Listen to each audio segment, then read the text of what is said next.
जय श्री राम। सभी मित्रों को मेरा प्रणाम। तो जैसा कि आपको पता है कि हमारी कोशिश है कि हर घर श्री रामचरितमानस पढ़ा जाए और कम से कम एक पौधा आप डेली लगाइए। तो अगर आपको पता हो तो आज मैं स्थित हूँ भगवान कुश की नगरी कुश भवनपुर, जो कि सुल्तानपुर के किनारे स्थित है और ये सीता कुंड के नाम से जाना जाता है। और आपको बता दूं कि ये जो स्थान है, यहाँ पे जब भगवान श्री रामचंद्र जी, सीता जी और लक्ष्मण जी वनवास जब उनको मिला था, तो पहला जो विश्राम उन्होंने किया था यहीं पे किया था, यहीं कुश भवनपुर में ही। और जो भगवान कुश थे वो इनकी राजधानी है, वो यहाँ के राजा थे। और ये जो आप घाट देख रहे हैं, एक बार आप घाट दिखाना, जो आप घाट देख रहे हो ये सीता कुंड के नाम से जाना जाता है। यहीं घाट पे ही रात्रि विश्राम किया था भगवान श्री रामचंद्र जी ने, माता सीता ने और लक्ष्मण जी ने।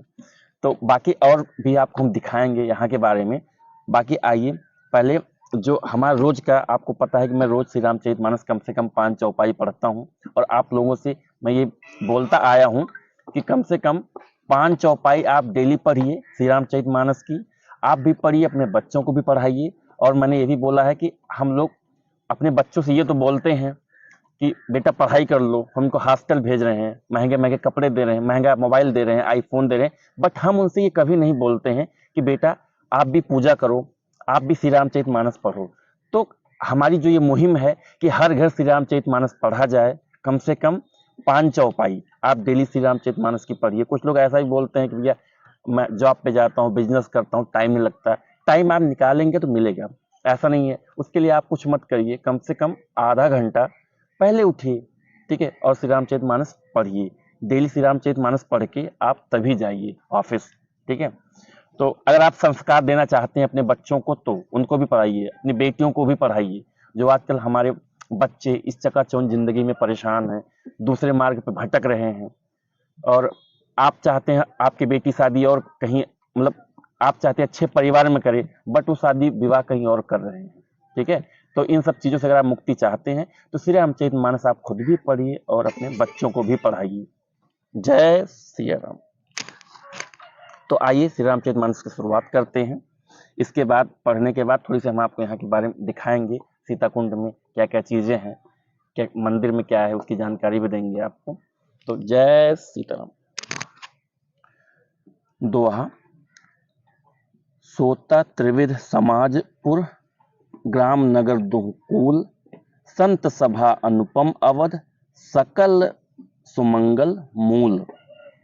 तीनों प्रकार के श्रोताओं का समाज ही इस नदी के दोनों किनारों पर बसे हुए पूर्वे गांव और नगर है, और संत की सभा ही सब सुंदर मंगलों की जड़ अनुपम अयोध्या जी हैं। राम भगत सुर सरितहि जाई, मिली सुकीरत सरज सुहाई। सानुज राम समर जसु पावन, मिलो महानद सोन सुहावन। सुंदर कीर्ति रूपी सुहावनी सरयू जी, राम भक्त रूपी गंगा जी में जा मिली। छोटे भाई लक्ष्मण सहित श्री राम जी के युद्ध का पवित्र यश रूपी सुहावना महानद सोन उसमें आ मिला। जुग बिच भगत देव धुनि धारा, सोहति सहित सुबिरत बिचारा। त्रिविधि ताप त्रासक तिमुहानी, राम स्वरूप सिंध समुहानी। दोनों के बीच में भक्ति रूपी गंगा जी का धारा ज्ञान और वैराग्य के सहित शोभित हो रही है। ऐसी तीनों तपों को डराने वाली यह तिमुहानी नदी राम स्वरूप रूपी समुद्र की ओर जा रही है। मानस मूल मिली सुरसरही, सुनत सुजन मन पावन करही। बिच बिच कथा विचित्र विभागा, जन सर तीर तीर वन बागा। इस कीर्ति रूपी सरयू का मूल मानस श्री रामचरित है, और यह राम भक्ति रूपी गंगा जी में मिली है, इसलिए यह सुनने वाले सज्जनों के मन को पवित्र कर देगी। इसके बीच बीच में जो भिन्न भिन्न प्रकार की विचित्र कथाएं हैं, वे ही मानो नदी तट के आस पास के वन और बाग हैं। उमा महेश विवाह बराती, ते जलचर अगणित बहुभांति। रघुबर जन्म आनंद बधाई, भंवर तरंग मनोहर ताई। श्री पार्वती जी और शिव जी के विवाह के बाराती इस नदी में बहुत प्रकार के असंख्य जलचर जीव हैं। श्री रघुनाथ जी के जन्म की आनंद बधाइयां ही इस नदी के भंवर और तरंगों की मनोहरता है। दोहा। बाल चरित चहु बंधु के, बनज विपुल बहुरंग।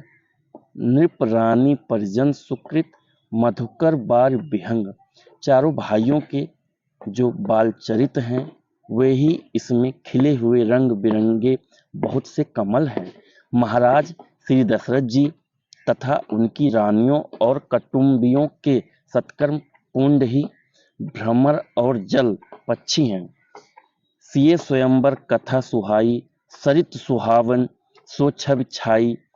नदी नाव पट प्रश्न अनेका, केवट कुशल उत्तर सविवेका। श्री सीता जी के स्वयंवर की जो सुंदर कथा है, वही इस नदी में सुहावनी छवि जा रही है। अनेकों सुंदर विचार पूर्ण प्रश्न ही इस नदी की नावें हैं और उनके विवेक युक्त उत्तर ही चतुर केवट है। जय सिया राम। तो मित्रों, जैसा कि आपको पता है कि हमारी कोशिश है कि कम से कम 5 चौपाई हर घर डेली पढ़ा जाए। यह मैं आपसे हर रोज बोलता हूं और कम से कम एक पौधा आप डेली लगाइए। आप कुछ नहीं कर सकते हैं तो अगर आप डेली नहीं लगा सकते हैं, मंथ में लगाइए, या कोई एनिवर्सरी पड़ती है या किसी के बर्थडे पड़ता है, अगर ये मुहिम हम चलाते हैं तो उससे क्या होगा कि पर्यावरण के लिए भी हमारे अच्छा रहेगा।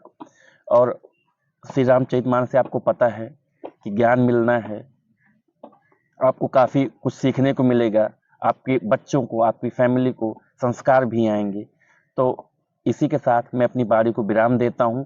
बाकी कुछ जानकारी हम आपको आज और देंगे, क्योंकि हमारी ये कोशिश है कि श्री राम जी के चरित्र की जो कथा है और उन्होंने जहां जहां भ्रमण किया, उनके टच में जो भी चीजें हैं उनसे रिलेटेड हमारा ये सौभाग्य है कि वहां हम आए हैं और वहां के बारे में आपको बता रहे हैं। और आगे भी हमारी कोशिश रहेगी, जैसे अयोध्या है, चित्रकूट है, इन जगहों पे मैं जाऊं, वहां भी श्री रामचरितमानस मेरा पढ़ने का मन है।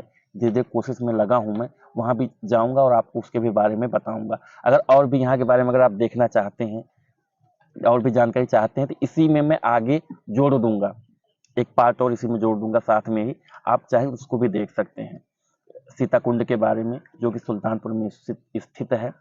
जय श्री राम।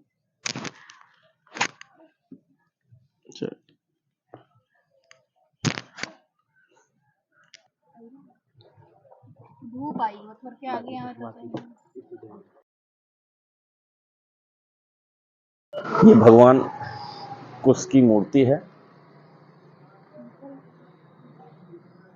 ये आप देख सकते हैं। और यहाँ पे कुछ जानकारी भी है, करीब से आप इसको मैं थोड़ा जूम कर रहा हूँ, पढ़ लीजिएगा।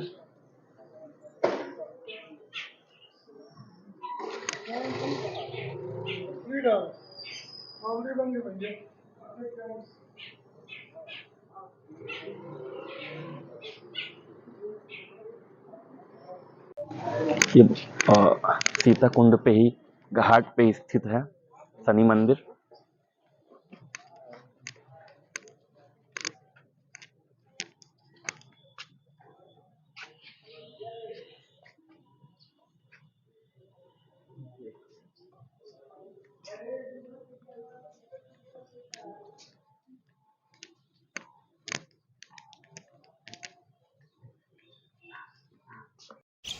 अच्छा,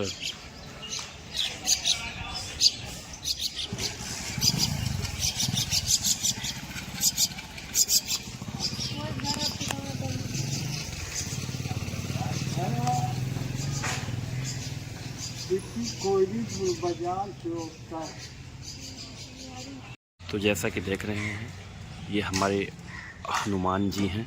सीता कुंड घाट के जस्ट बगल मंदिर स्थित है श्री बजरंगबली जी का, और जस्ट नीचे भोले शंकर हैं। जय भोले शंकर की जय।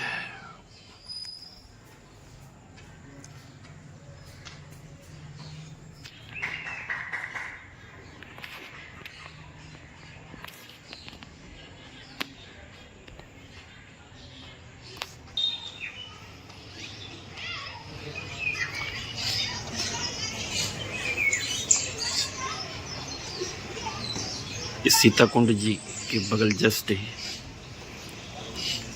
घाट भी है।